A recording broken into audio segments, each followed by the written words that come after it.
Right, okay.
Today we shall be going up east of the Eddystone, because there's a few lemon soles round up there, and we shall fish there. We're not so far off as we often go. We shall be fishing about 9 to 10 miles off Plymouth, I expect, from there up towards Bigbury. Longish gear at this time of year for the lemon sole. So gear is about a half mile astern of us, and the depth of water is between 30 and 35 fathom in that area. We like to get to the ground to shoot just as daylight's coming in. We like to shoot before the sun gets up, just as the daylight's dawning this time, because Looe being a tidal port, it depends on the tide somewhat. But if the tide is suitable this time of year, we usually leave Looe between 4:30, 5 o'clock. Daylight's coming in about 7. Today I expect we should have 3 holes. We'll shoot as daylight's dawning, and tonight we'll hold just after dark. It gets dark tonight around 7 o'clock, we shall hold then. Time we get the gear, get in Looe, I suppose it'll be somewhere between 9 and 10 o'clock.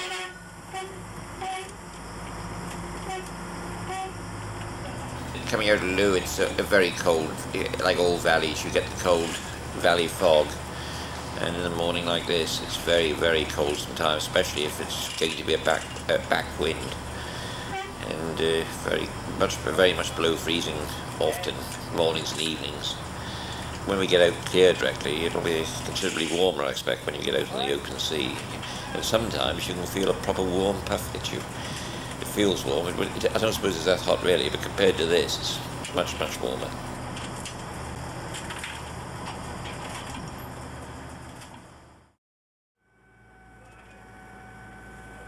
Well, I suppose I was living in Plymouth with my widowed mother in 1941, and in the last blitz we were bombed out. We had 15 landmines within 50 yards of the shelter we were in, and we came to Downderry to live, and there was in the house we were, there was this little 7-foot dinghy, and the owner of the house gave it to me. He wanted to buy, he gave it to me, and I started going out in this thing. I was only 11 at the time. And well, once I started that, I couldn't get me away from it. And once I could row, I used to go out and, some people said I was mad. They say, who's that chap out there standing on the waves?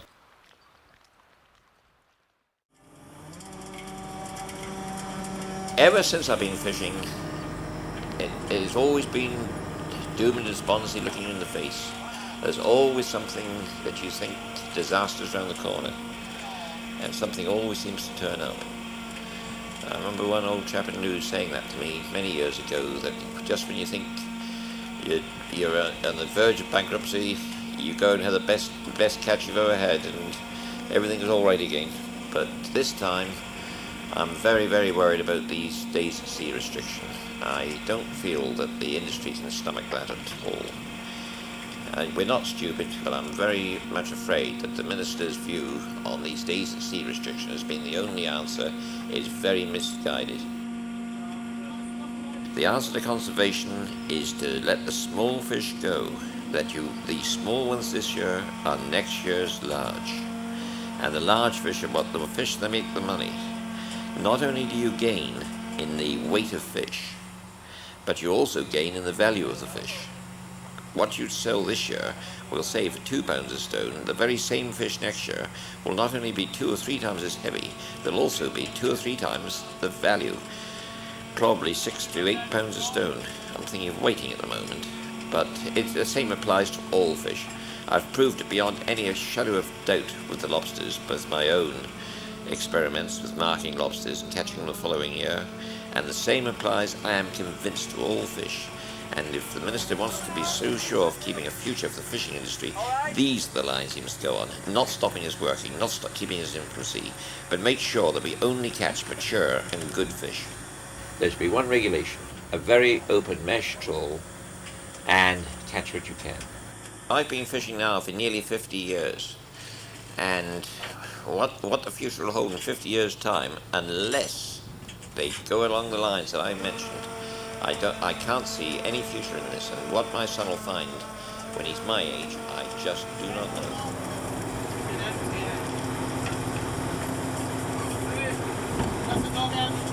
Yeah.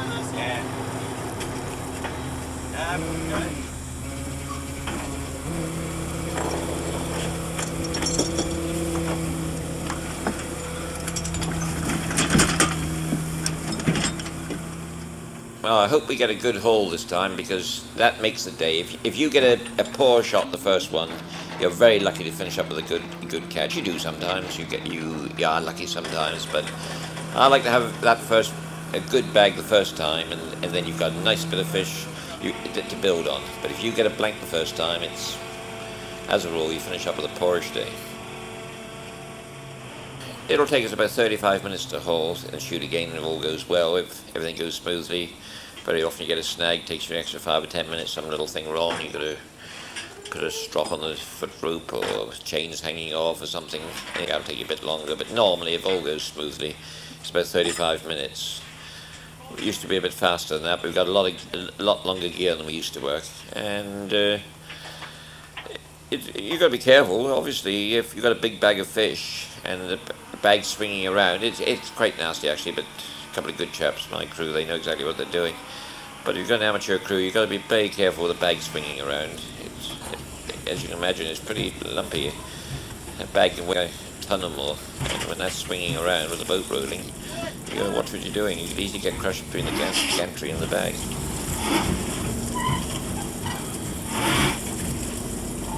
Up a little bit. Okay, that's it. Let's come in.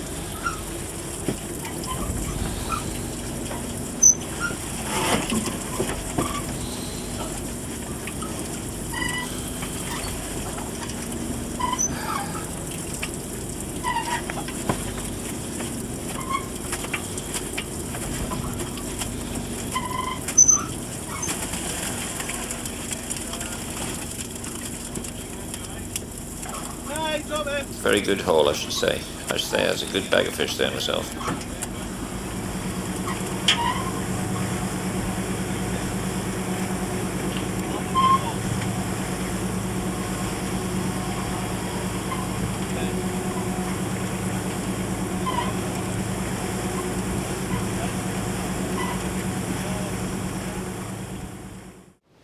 Well, yes, there are risks, and as pressures get more. I mean, at one time I had a day of being mad. They always told me that I should finish up with the shrimp swimming out of my mouth. But I mean, quite frankly, today everybody goes to sea in far worse conditions than I myself ever used. And there are risks. There's no good saying they're not. I mean, the past few years, I'm afraid, have shown more losses in the fishing industry than there have ever been around the coast in small vessels. I mean, out of Loo here, I don't know, it must be 10 years ago now, we had a boat fitted out to two nice local boys, not a lot of experience. They went out on the very first trip and went missing. The vessel capsized, not particularly bad weather. I think it was the way the boat was rigged probably and the way they worked the gear. Anyway, the boat capsized and they were both lost. And there was another occasion a boat went out from here and it was found drifting, both men missing. Well, you have inquiries, they come to all sorts of findings and various things, but nobody really knows what happened in either case here. It was a very, very sad situation. I mean, one of his best friends caught the skipper in his trawl, which wasn't very pleasant at all.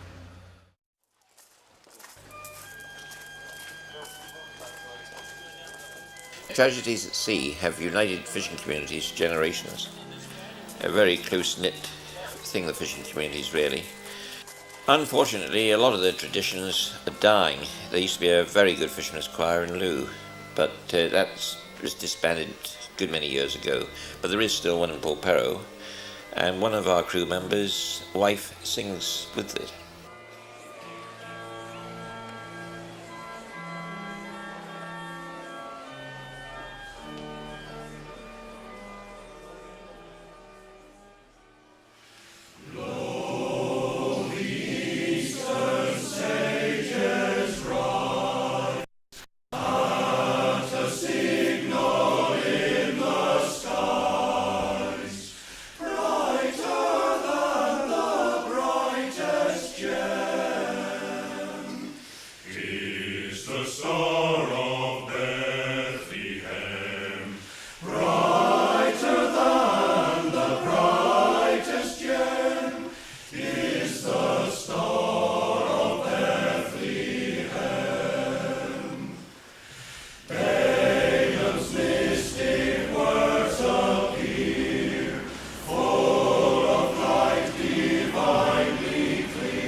Polperro they call the Holy Land, and a few years ago they wouldn't fish on a Sunday. They'd never go to sea on a Sunday.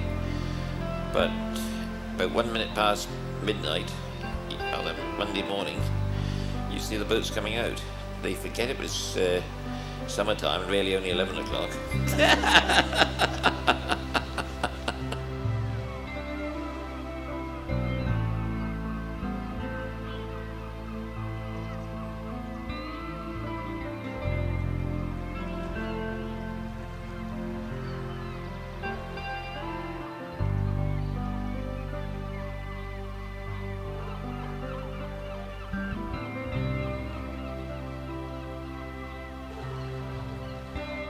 Polperro, of course, as a fishing port, has always been at a disadvantage in my mind.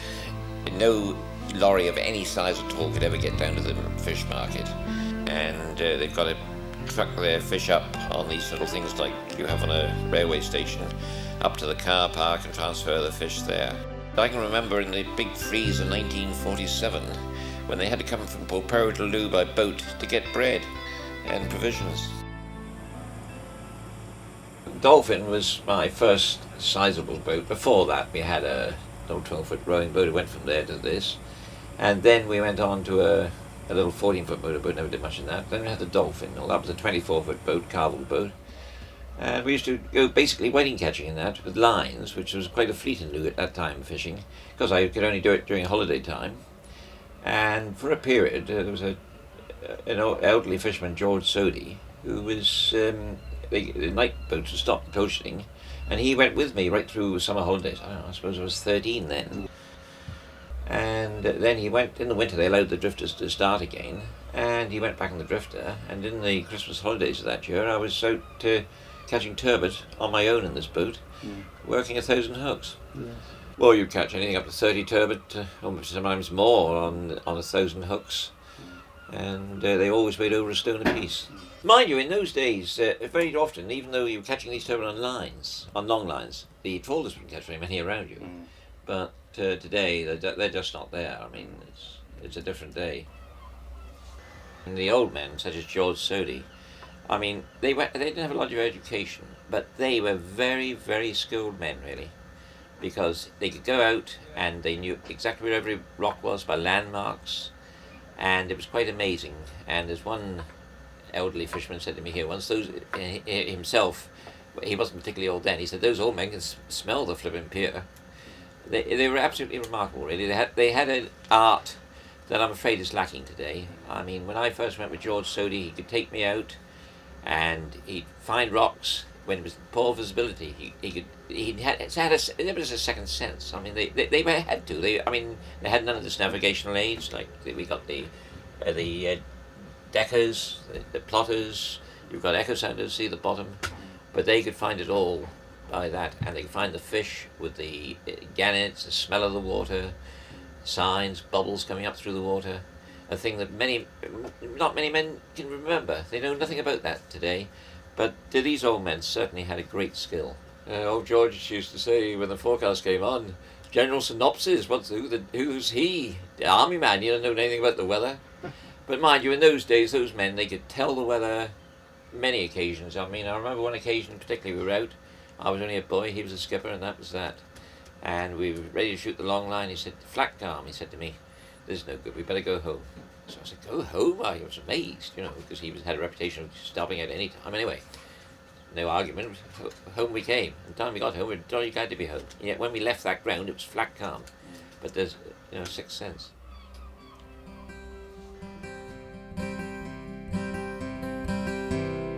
Oh, it was a fair and a pleasant day.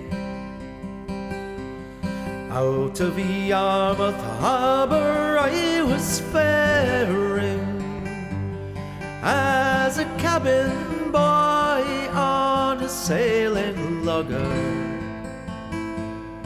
for to go and hunt the shoals of herring. Now the work was hard and the hours were long, and the treatment, sure, it took some beating. There was little kindness and the kicks were many, as we hunted for the shoals of herring. Oh, we fished the swarth and the broke bank. I was cook and I'd a quarter sharing, and I used to sleep standing on my feet, and I dream about the shoals of herring. Before my time, I can't remember it because they had a big herring season here. And apparently boats went trawling for them up in Bigbury Bay and killed all the spawn, and that was the end of the herring fishery. But that was before my time. I can't remember the herring fishery at all, because the old George that used to go with me, he'd done a lot in the herring fishery. I always remember the story of when he was they never caught much one night, and there was a gale of wind. They went in Dartmouth and they tried to hawk these herrings around the town. And the women said, oh, we don't want these, they haven't got red eyes, herrings should have red eyes. So he said, all right, so we'll have those tomorrow. So they kept the same herrings, took them back aboard the boat. The next day went around because they were beginning to get stale and had red eyes. They sold the lot.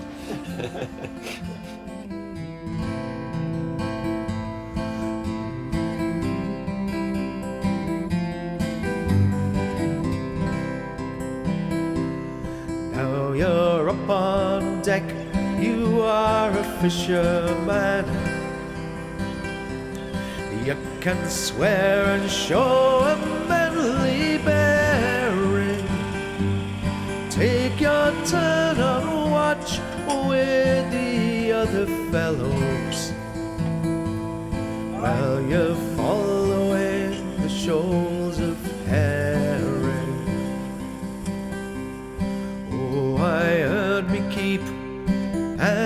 I paid me way, and I even earned the gear I'm wearing. Sailed 1,000,000 miles, caught 10,000,000 fishes. We were following the shoals of herring.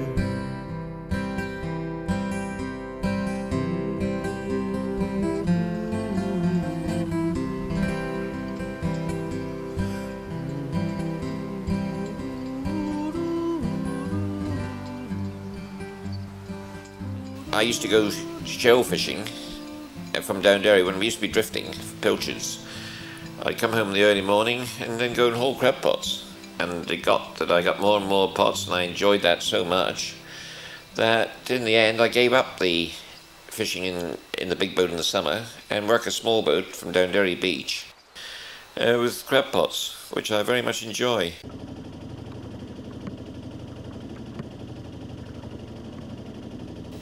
It's quite a different way of life, really.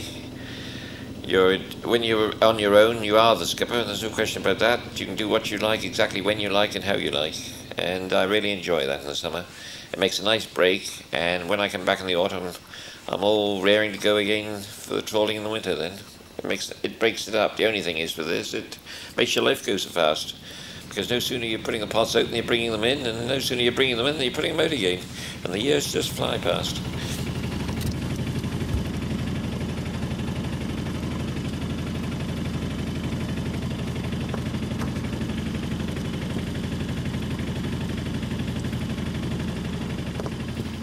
And the boat I go crabbing in now, that one I had built by Arthur Collins in Loo.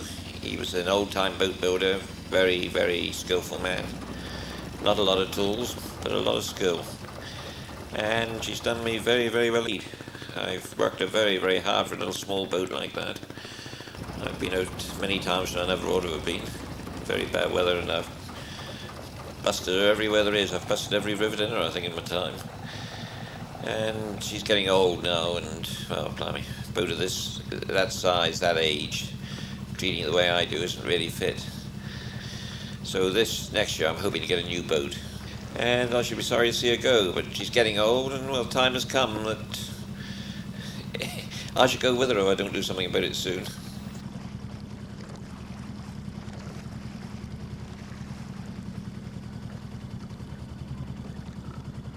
This winter we caught a lot of scads, and they were making very, very poor money. Well, I sold it in, I don't know, it was a couple of ton, I think.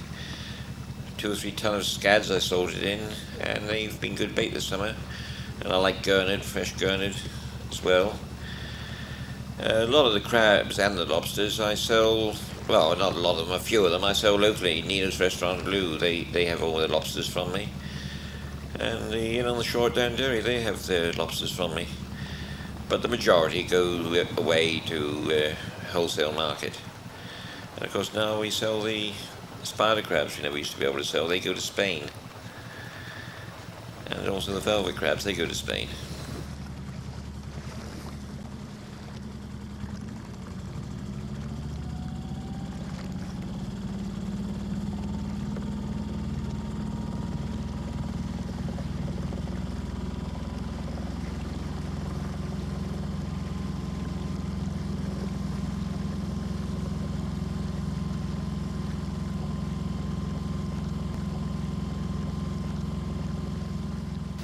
There was a Spanish boat called the Natalie used to come over here and buy the spider crabs. I'd never sold a spider crab in my life. And I'm at the sea fisheries meeting. They just started buying them up in Dartmouth, Kingswear. They just started buying these spider crabs up there, and I could see it was coming. And I put it to the Sea Fisheries Committee that we should put a ban on the landing of certain sizes of spider crabs. We should keep the spider crabs. I said, we can get right in on the ground floor of this. I said, we've always been too late with conservation before. Here's the time that we can do something in time. And the Sea Fisheries Committee went along with me, and they agreed. We drew a bylaw, sent it off to the Ministry of Agriculture and Fisheries, and the stock answer came back. There is no scientific evidence there's any need for conservation of spider crabs. and they turned it down. Within 12 months, practically every spider crab was wiped out. And they're screaming out to put conservation on when it was too late. And it's taken now nearly 20 years to get back to where we were then. We are now getting back a spider crab fishery, but it's taken nearly 20 years to get it back.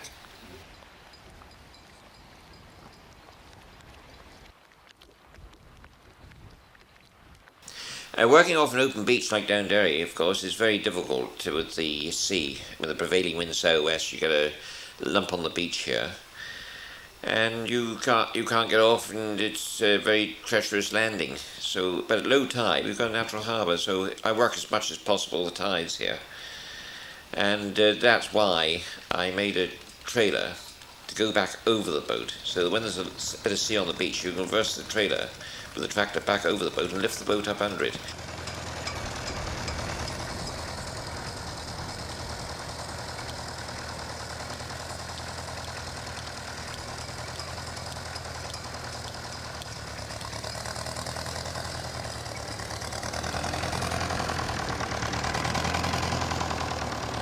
We live right over the beach where I come in, and when my wife sees me coming in, knows I'm going to get the boat up, she can tell when I intend bringing the boat in, not leaving her anchored out. I drop the mizzen, and then she comes down and gives me a hand, because it's a two-handed job to load her on the trailer.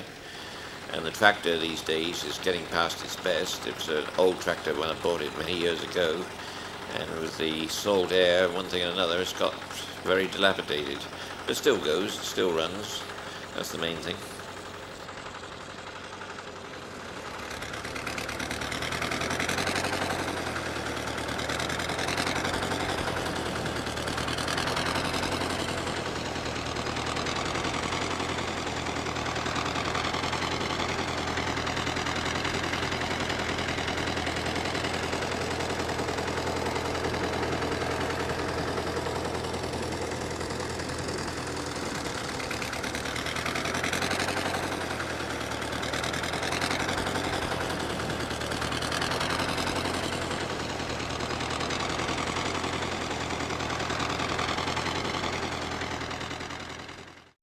Of course, once the fish is caught, you've got to clean it well, cut it thoroughly, wash it, and store it well, and ice it.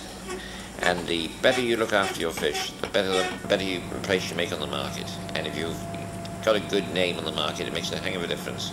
So we do try to look after our fish the best possible way we can.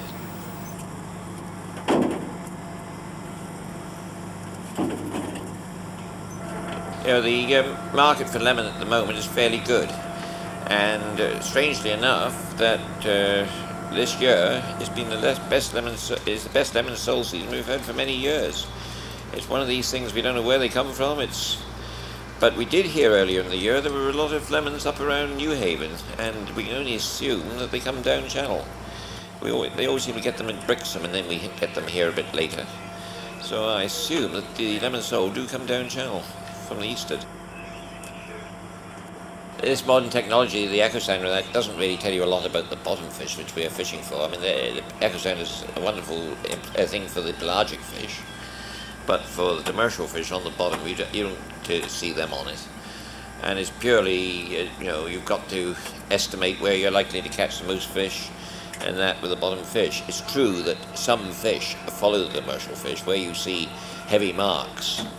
We like to go there because you'll catch whiting and stuff like that with it. But for the lemon sole like we're after today, it hasn't got any bearing on that really. And we've got to do it by our own estimation.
a boat like this years ago, if it had 50 horsepower, it'd be a powerful boat. Today we've got nearly 240 horsepower in this class boat, which is more or less average, and much more reliable engines.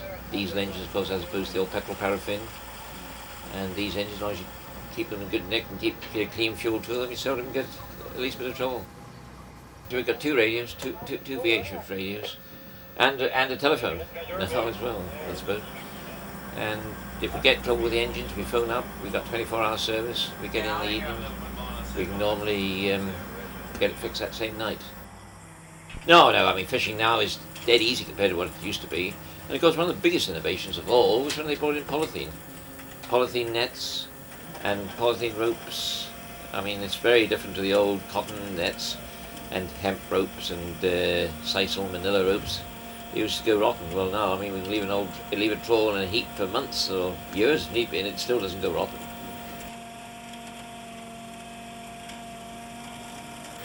At this time of night, here it is, look, 7 o'clock. Most people are home, finished the day's work, and watching television now. We've got to get this gear up, and 2 to 3 hours to steam in, and then we've got to land. This sort of job, if you didn't enjoy it, you couldn't do it. You couldn't work these sort of hours. And it isn't really a job as such as a way of life.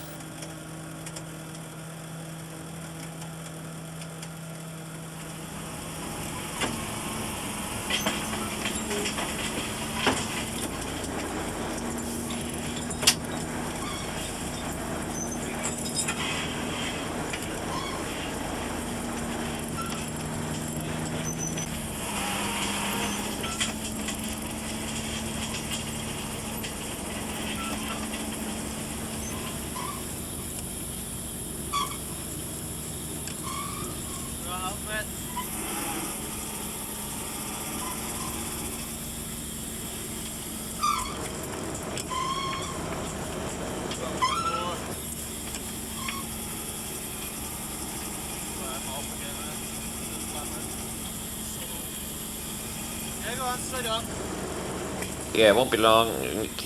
As soon as I see the bag now. Ah, there, I see it now. I think it's a nice bit of fish there. Very good haul, I should say.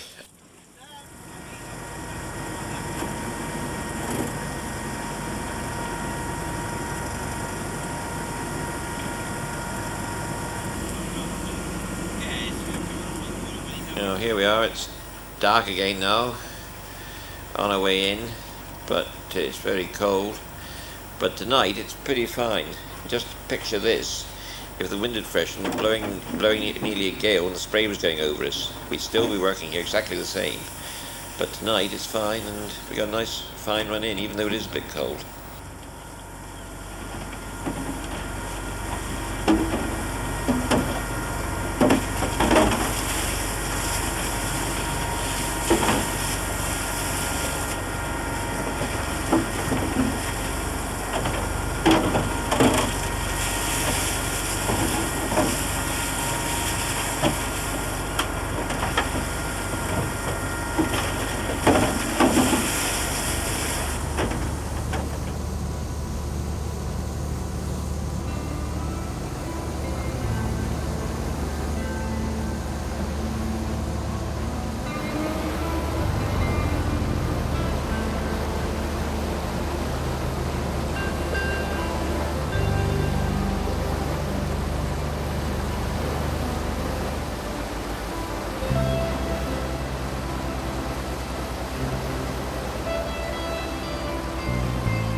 when the boats were here, Maccleston, we used to go. Only normally there wasn't a market on a Saturday, and I've always been fond of trawling, and we used to go trawling a lot between seasons. All my life I've done a lot of trawling between the seasons. When the mackerel fishing was on, Neil always went to see trawling. The boats seldom went out on a Friday. We used to go on a Friday trawling, and in the early days I used to take the fish to Plymouth to auction because the market here was so bad. It was a very, very sad situation here. I used to take the fish to Plymouth by road myself or by boat and land in Plymouth. Well, then in the early 70s we formed Cornwall Fishermen Limited, which was attached to Brixham and Torbay Fish. We started off on our own, got in trouble when they bailed us out, and we became a subsidiary of Brixham and Torbay Fish. And they used to run the fish to Plymouth by lorry for us, and all our fish was auctioned in Plymouth. Then in 1987, I think it was, the new market was built here. And since the new market was built here, I wasn't always in favour of this new market because they started saying about auction market in lieu of the old facilities. But now, when they agreed to build a new market, I was right behind it. And they built this new market here, and since that we've never looked back. We've also had the new buildings for buyers, which was an essential part of it, because the buyers used to come here and they had nothing to do with the fish. Well, now we've got the local buyers here established in the town. And it's a very good market. In fact, it's one of the best markets, really, in the area. It's very competitive with Newlyn and Brixham, and better than Plymouth on most occasions.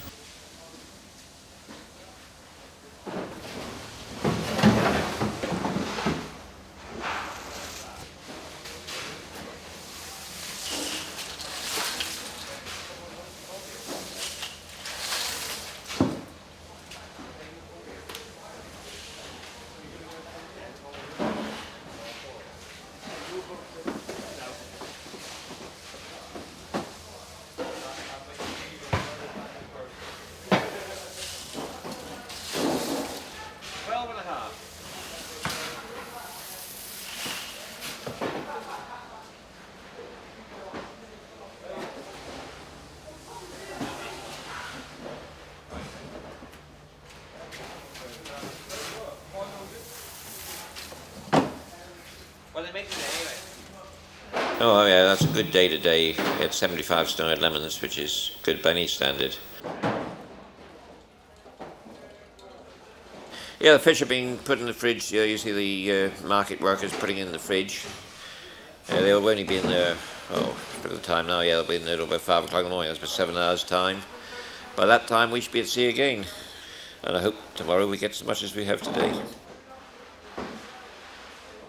Our other boat, the Ella, is skippered by Robert, my son. I taught him all I know, but now he's starting to teach me. He normally catches more than I do now. He puts me to shame. He's a good fisherman, and he's also a flippin' lucky one. We were both fishing back of the stone there a couple of years ago now. I caught 9 bass, he caught over £30,000 worth. And that is a port record for a single boat. There's never been that much caught ever before in this port by a single boat. And I'm afraid there mightn't be again for a very long time.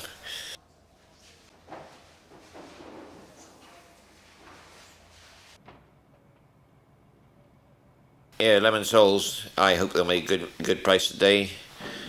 It's been fairly good recently. I should imagine they make a fair market today. Time the auctioneer finishes here, I hope we got a few more ready for him to sell again tomorrow. 250 out, 240 with 5, 240 with 5, 245, and 240, 550, 255, that's 70, 580, that's 180, 560, 160, 50, 130, 120 with 30, 120, 130, 120, 130. Is that a 30, 40, 31, 31, 40, 40, 50, 140, 150, 160, 170, 160, 170, 180, 170, 180, 180 with 90, 180, 90, 180, 5, 90, 185, 95, 190. Yes, sir. 3 quarters of sold on lot, £3. £3. Coming in, £3 a lot, 130, 20. 120, 120, 130, 120, 130, 120, 30, 20, 95, 95, 95, 5, £3, that's 295, £3, £3, 35, 35, £3. Yes, sir. 295.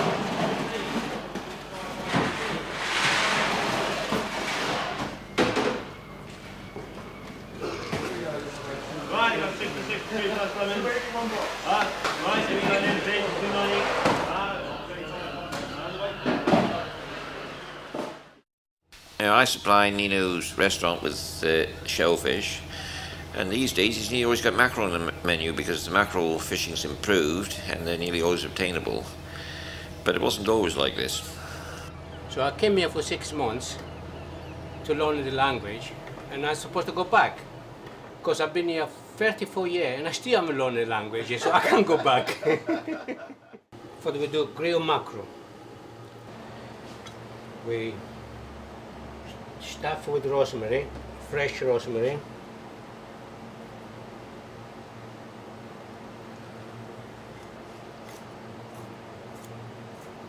Put a few cut,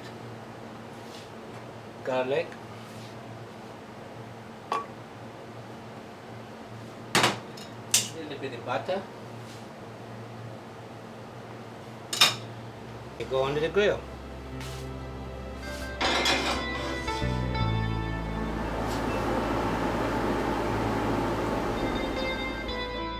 Well, we had a very good mackerel fishery here in the 60s and early 70s.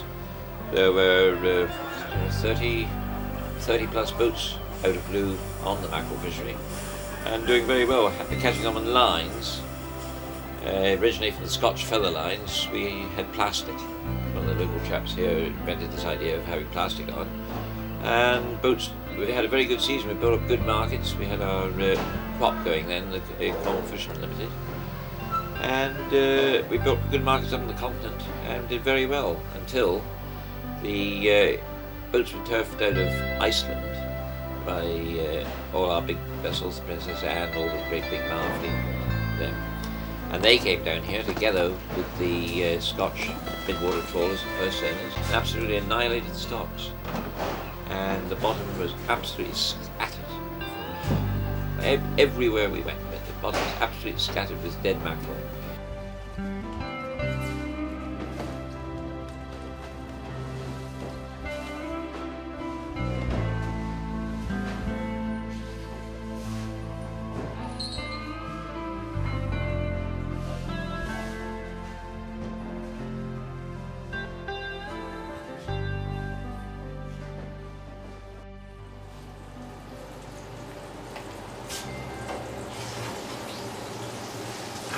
Mackerel now is ready.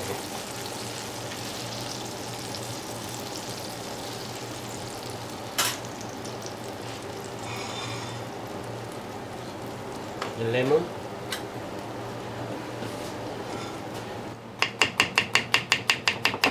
A little bit of green.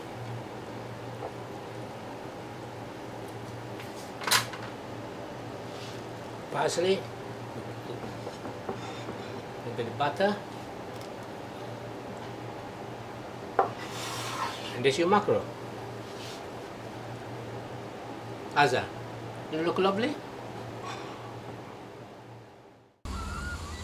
The conservation certainly works. The mackerel are much thicker now than they were, and Ox is a success story. There's no shadow of doubt about that.